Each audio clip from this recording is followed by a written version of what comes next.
Salut à toutes et à tous, une petite vidéo pour vous montrer comment travailler avec une scie cloche. Alors pour commencer, pourquoi on appelle ça une scie cloche? Tout simplement parce que sa forme ressemble à une cloche. Voilà, tout simplement. Donc ce qu'il faut savoir, dans l'univers des scies cloches, il y a différents types de, comment dire, de lames. Dans le sens où on ne va pas couper avec la même scie cloche tous les matériaux. Donc il y a des scies cloches adaptées aux matériaux très durs comme les granites, les pierres parpeintes, tout ça. Ensuite on aura les scies cloches adaptées au bois et matériaux un peu plus tendres comme les PVC, les plastiques, polyester, contreplaqué, etc. On peut trouver des scies cloches pour la céramique, le verre et ainsi de suite. Voilà, ici j'ai deux modèles de scies cloches. Donc ils sont différents par la structure. Voilà, j'ai un modèle qui est très ancien, donc c'est un plateau sur lequel vont se fixer différentes lames ou des lames de diamètre différents. Donc ce sont des lames ouvertes, plutôt souples, avec pattes de fixation, qui vont se fixer sur la transversale ici, de part et d'autre, vous voyez, de cette manière. Alors ce système est intéressant lorsqu'on travaille sur des matériaux bois pas très costauds, plutôt fins. Mais dès qu'on monte sur des sections plus épaisses, donc ça bug. Hein. Ça bug parce que c'est pas très, comment dire, c'est au niveau de la fixation, c'est pas terrible. Hein. Vous voyez ici, ça bouge, il y a un petit jeu. Et parfois, si on force trop, on peut avoir une déformation des pattes, comme c'est le cas ici. Voilà, c'est pas, voilà, c'est vraiment pour des usages très légers. Ensuite, on a les systèmes de scie cloches qui sont un peu plus performants et plus sécurisés, qui sont ces cloches-là, vous voyez. Donc déjà en termes de matériaux, on est sur des matériaux plus résistants. Ici, la lamelle est plutôt souple. Donc au raisonnement, vous allez à peu près avoir une idée du matériau. Ici, on a un matériau, donc c'est de l'acier au carbone. Ouais, c'est plus costaud, avec des dents plus pointues, plus solides. Voilà, donc il existe différents types comment dire, de scie cloche.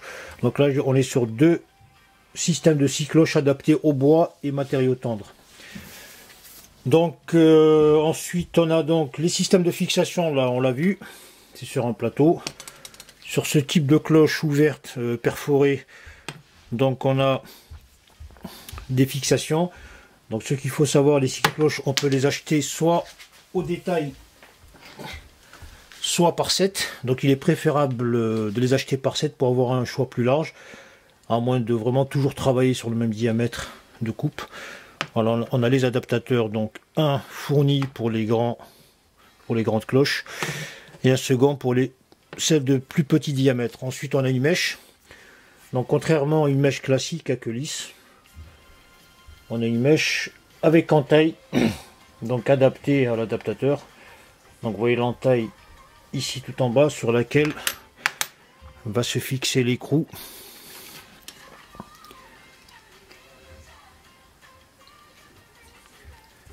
Je vais le sortir.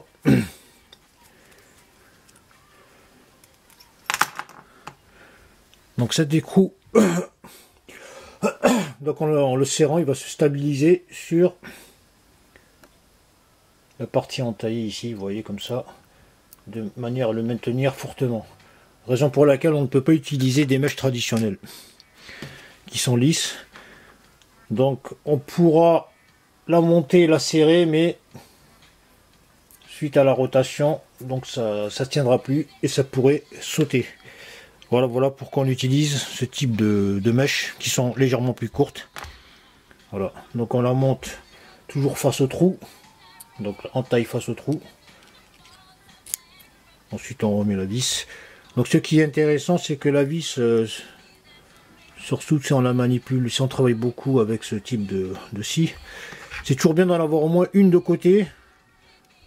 Déjà elles sont petites, on risque de les paumer. Les deux yeux, on peut abîmer le filetage à force de travailler dessus. Donc c'est pas mal d'en avoir au moins une de secours.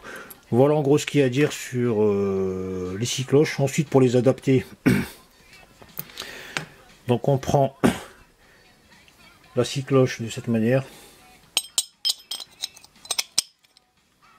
On fixe l'adaptateur, on prend l'écrou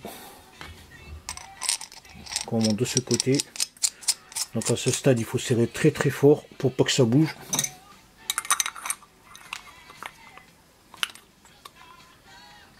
Voilà.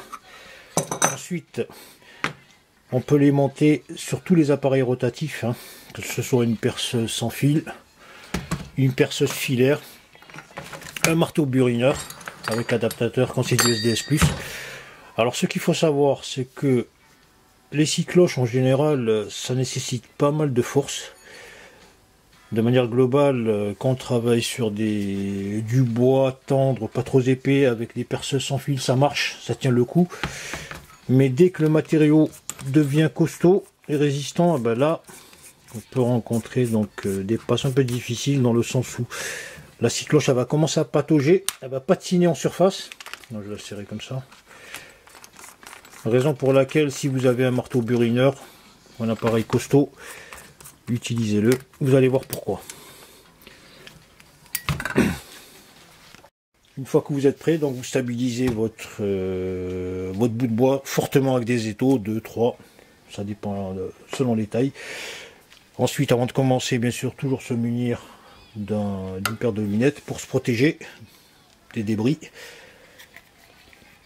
Donc il y a un petit truc à savoir lorsqu'on perfore des matériaux qui ne sont pas très résistants, pas très épais, donc on peut le faire directement en utilisant la mèche fournie. Si par exemple vous travaillez sur des matériaux très fins que vous craignez de les abîmer, pré-perforez avec une mèche à bois. Donc la mèche à bois, contrairement à la mèche qui est fournie avec, hein, qui ressemble à une mèche à béton, c'est que la tête est plus large.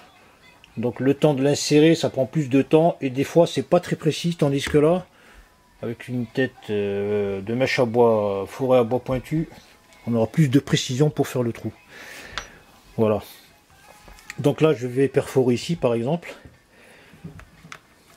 Donc on vérifie toujours le sens de rotation, donc horaire.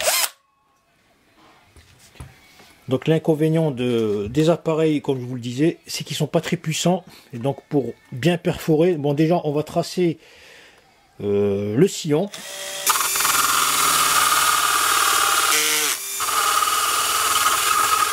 Voilà, à ce stade, je vois que c'est un peu difficile. Alors qu'est-ce que je vais faire? Je vais tout simplement perforer des trous en périphérie de la circonférence. Alors pourquoi faire? Alors dans un premier temps, ça va me servir à évacuer les copeaux et les débris plus facilement. Parce que les débris, quand on détruit la matière, ils viennent ici s'encastrer. Donc ils vont essayer de sortir par là, mais ils n'auront pas le temps de sortir aussitôt qu'ils sont détruits. Donc on va faire des trous pour perforer, pour détruire la matière. Donc à cet effet, on prend une mèche de diamètre équivalente aussi en tracé, pas trop grosse. Et on va perforer 2, 3, 4 trous en tangente avec le sillon. Donc j'y vais mollo. J'essaie de bien prendre la tangente. Voilà. Une fois que j'y suis, donc je perce. Voilà, j'en fais 3, 4. Comme ça. Ça va m'aider un petit peu.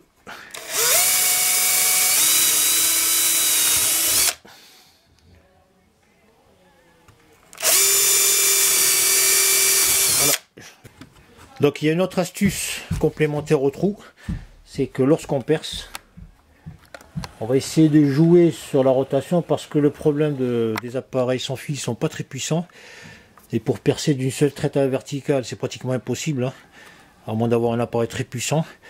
Donc on va jouer sur le mouvement, sur l'axe donc de l'appareil, et on va le faire basculer pendant que la scie cloche tourne.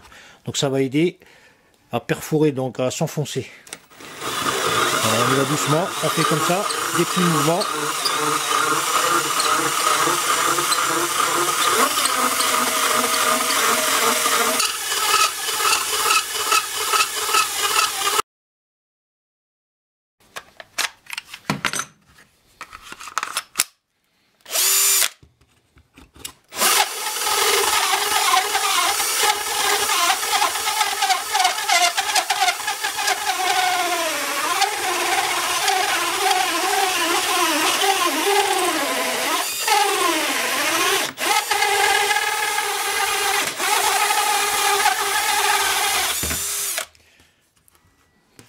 Voilà, c'est très long.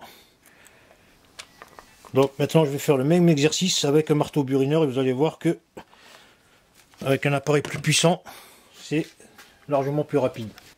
Donc voilà, j'ai mis ma scie cloche sur un appareil SDS Plus avec un adaptateur.